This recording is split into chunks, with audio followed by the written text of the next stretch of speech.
जब प्रयागराज के महाकुंभ में भगदड़ मची थी, तब वहां के मुसलमानों ने गंगा जमुनी तहजीब का परिचय देते हुए पीड़ितों की मदद की। जब प्रशासन यह मानने को ही नहीं तैयार था कि किसी की मौत हुई है, जब मुख्यमंत्री आदित्यनाथ से लेकर पुलिस कोई भी मानने को तैयार नहीं था, तब इमाम बाड़ों में, मस्जिदों में, तमाम धार्मिक स्थलों में मुसलमानों ने हिंदुओं की मदद की। इसीलिए प्रयागराज को गंगा जमुनी तहजीब की एक मिसाल समझा जाता है दोस्तों। और आज मैं आपके सामने दैनिक भास्कर की रिपोर्ट पेश करना चाहता हूं। खूबसूरत मिसाल दोस्तों।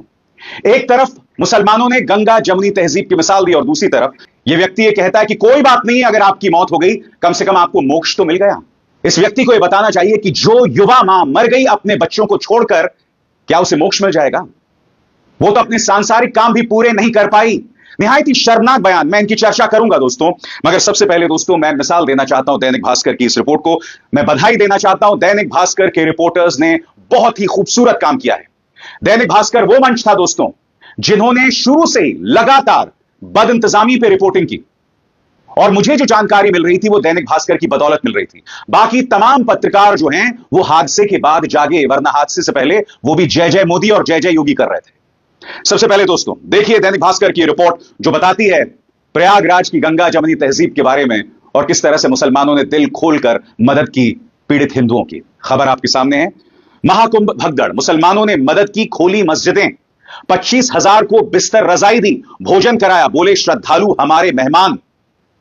दैनिक भास्कर अपनी रिपोर्ट में क्या कहता है मैं आपको पढ़ के सुनाना चाहता हूं।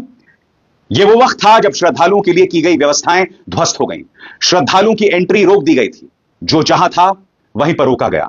ऐसे में 29 जनवरी को जनसेनगंज रोड समेत 10 से ज्यादा इलाकों के मुसलमानों ने बड़ा दिल दिखाया। 25 से 26 हजार श्रद्धालुओं के लिए मस्जिद, मजार, दरगाह, इमाम बाड़े और अपने घरों के दरवाजे खोल दिए गए। लोगों के रुकने की व्यवस्था की, उन तक भोजन और चाय पानी पहुंचाया, जिन्हें दवा की जरूरत थी उनकी तीमारदारी की। इस तरह से गंगा जमुनी तहजीब की उन्होंने मिसाल दी और मुसलमानों के प्रवेश में महाकुंभ में रोक लगा दी गई थी। सबसे बड़ी बात यह धमकी भी दी गई थी कि अगर आप गाड़ी लेकर आएंगे और अगर उस गाड़ी का ड्राइवर मुसलमान होगा तो उसके सुरक्षा की जिम्मेदारी उसकी खुद की होगी या आपकी होगी। इस तरह से नफरत।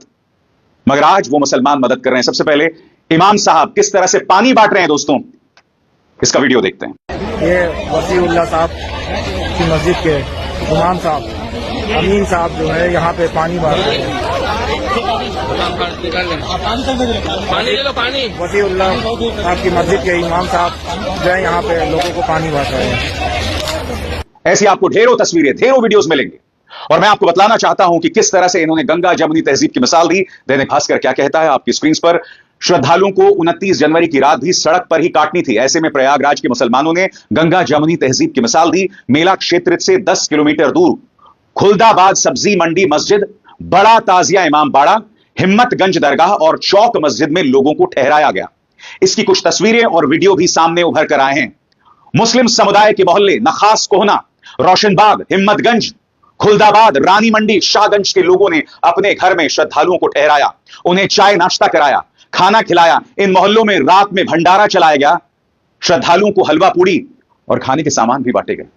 यह खबर पढ़ते पढ़ते मेरी आंखों में आंसू हैं दोस्तों, क्योंकि लोग कितनी कोशिश कर रहे हैं हम सबको बांटने की, मगर बार बार इस तरह की मिसाल सामने उभर कर आती है जब यह देश इस बात का परिचय देता है कि बांटने वाले जितना बांटें, चाहे तुम जितना चिल्लाओ बटेंगे तो कटेंगे, मगर इस तरह की मिसाल सामने उभर कर आती रहेगी। एक बार फिर दैनिक भास्कर को बधाई और मैं चाहूंगा आप इस रिपोर्ट को देखिए।